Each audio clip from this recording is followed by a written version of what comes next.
Welcome back to Algorithm Under Oath, a series where difficult questions about technology, power, and the future of society are placed before an unusual witness.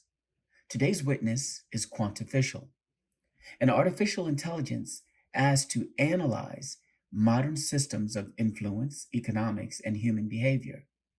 Today's panel discussion explores a question that has puzzled economists, political analysts, and millions of viewers online. Why do some of the richest individuals in the world appear emotionally disconnected from ordinary people, while others build enormous followings by giving money away? Is this simply personality, or is something deeper happening in the architecture of wealth itself? To help us explore that question, we now turn to the congressional panel. Quantificial, thank you for appearing before the panel. We have a number of experts here today, including economists, media scholars, and financial analysts. One of them has a question that may frame today's discussion. Dr. Alvarez, you have the floor. Thank you, Mr. Chairperson. Quantificial. Much of the public conversation around wealth focuses on individuals like Jeff Bezos, Elon Musk, Mark Zuckerberg, and others whose fortunes were built through technology companies.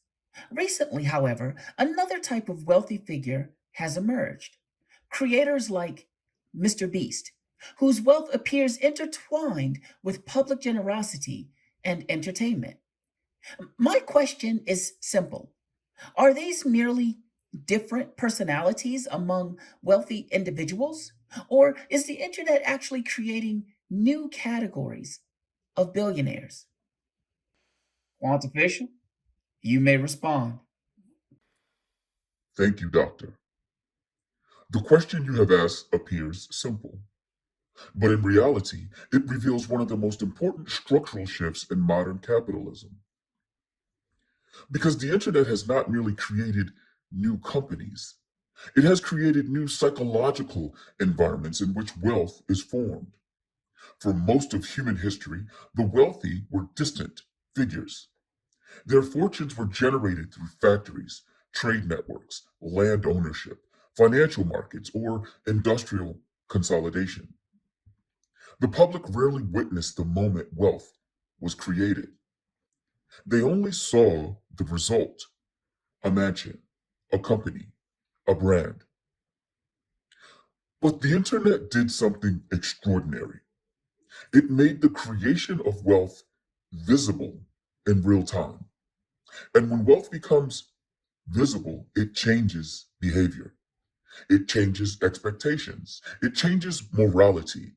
It changes what people believe a wealthy person should be. Over time, this visibility has begun producing three distinct types of billionaire. The first category I'd like to look at is what I call the extraction billionaire. This is the oldest model. It is the billionaire whose fortune grows by pulling value out of systems where other people absorb the cost. Now, this might involve labor imbalances, supply chain pressure, housing scarcity, platform dependency, or monopolistic control.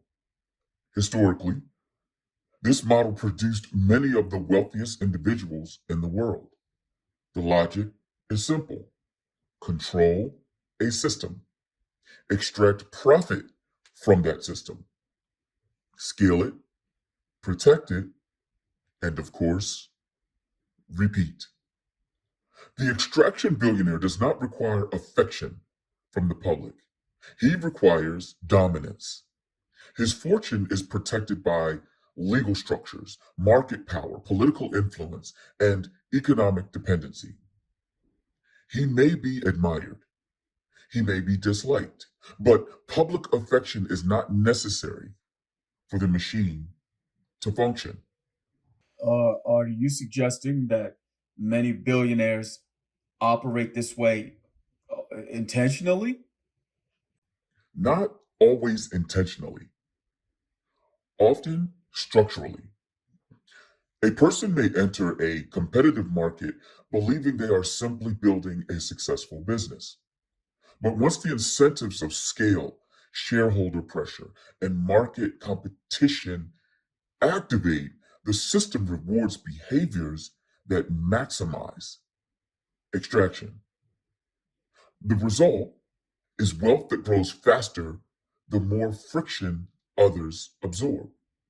This model existed long, long before the internet, but the internet has allowed it to accelerate.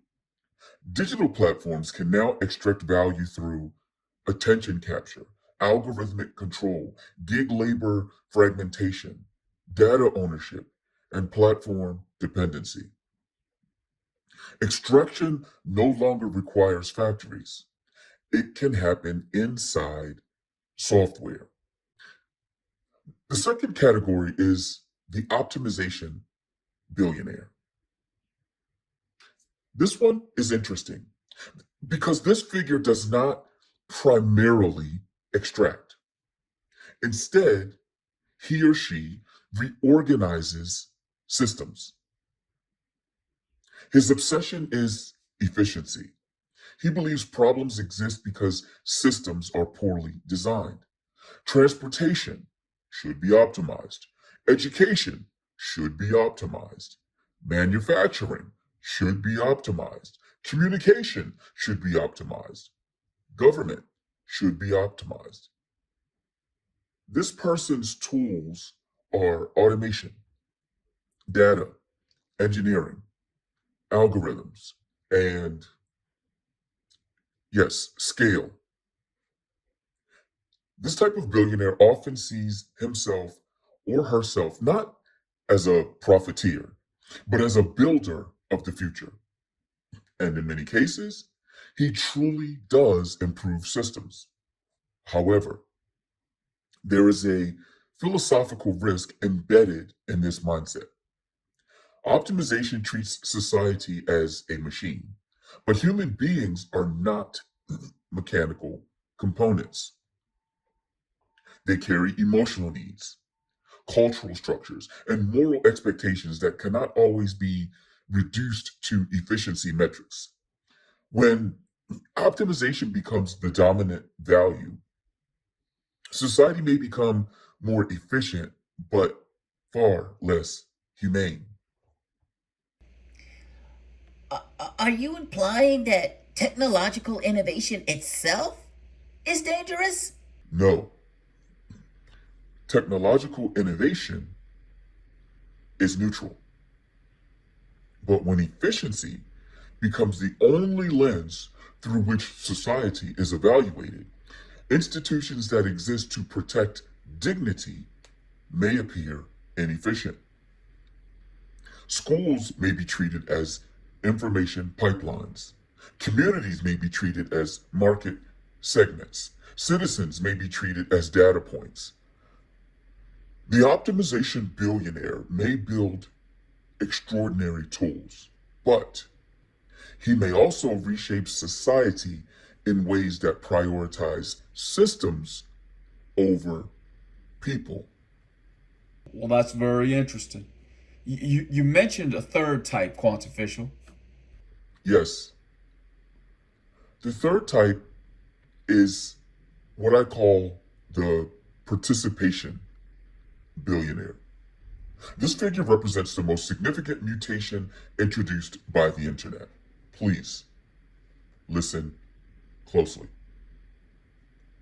Unlike the extractor or the optimizer, the participation billionaire depends on public emotional involvement. His wealth grows through a loop that looks like this: audience attention creates revenue, revenue funds spectacle or generosity. Spectacle produces emotional reactions. Those reactions attract larger audiences, which generates more revenue, which funds larger spectacle, which deepens emotional investment, and this cycle repeats. The audience does not feel merely like observers. They feel like participants or witnesses, supporters, sometimes even collaborators. This model is why creators like Mr. Beast are so fascinating. His wealth appears to grow through visible acts of generosity and spectacle. The public watches money flow outward, not just inward. That movement changes how wealth is perceived. Uh, you're saying generosity itself becomes part of the business model? Precisely. And this is historically unusual. Traditional billionaires accumulate wealth quietly. Participation billionaires often redistribute portions of it publicly. This redistribution is not purely charitable, it is structural. It fuels the attention cycle. But because the audience sees the benefit directly, the wealth appears morally different, even when the fortune becomes enormous. So the public may tolerate wealth differently depending on how it is created? Correct. People rarely evaluate wealth purely by numerical size. They evaluate wealth by story. If wealth appears to emerge from systems that harm ordinary people, resentment grows. If wealth appears to emerge from innovation, admiration may grow. If wealth appears to circulate visibly among ordinary people, participation may grow. The participation billionaire benefits from this narrative structure. The audience does not feel that wealth was taken from them.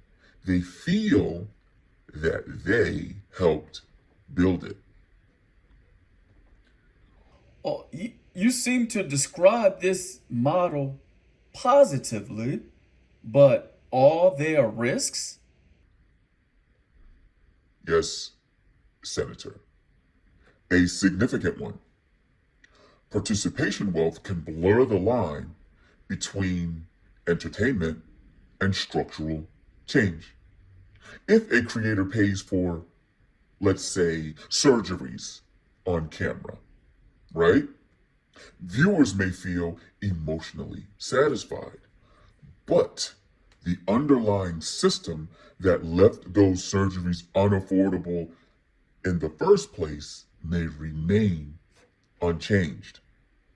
In other words, spectacle generosity can coexist with systemic failure. The participation billionaire may therefore become a a how should I call this? A symbol of hope, while simultaneously distracting attention from institutional reform. This is very interesting, Quantaficial. So where does this leave us? Which type of billionaire will dominate the future? All three will likely coexist. Extraction will continue to be profitable. Optimization will continue to reshape industries. But participation may increasingly determine public legitimacy. In the coming decades, wealth will not only compete economically, it will compete narratively. What do I mean by this? The richest individuals may be those who can transform money into public emotional events. If that happens, the most powerful figures of the future may not be those who simply own resources. They may be those who can orchestrate mass participation. Quantificial. One final question. If the internet is creating new types of billionaires, as you say, what question should society be asking right now? Society should not ask only how rich is this person, it should ask what kind of rich are they? Are they extracting value, optimizing systems, or enrolling the public into a story of participation? Because the future of capitalism may depend less on how much wealth exists and more on which story the public chooses to believe about it. Quantaficial's testimony raises an uncomfortable possibility. The internet may not simply be creating new celebrities, it may be reshaping the very moral structure of wealth. And if that's true, the most powerful figures of the next century may not be the ones who own the most, but the ones who understand the crowd. Please follow so you don't miss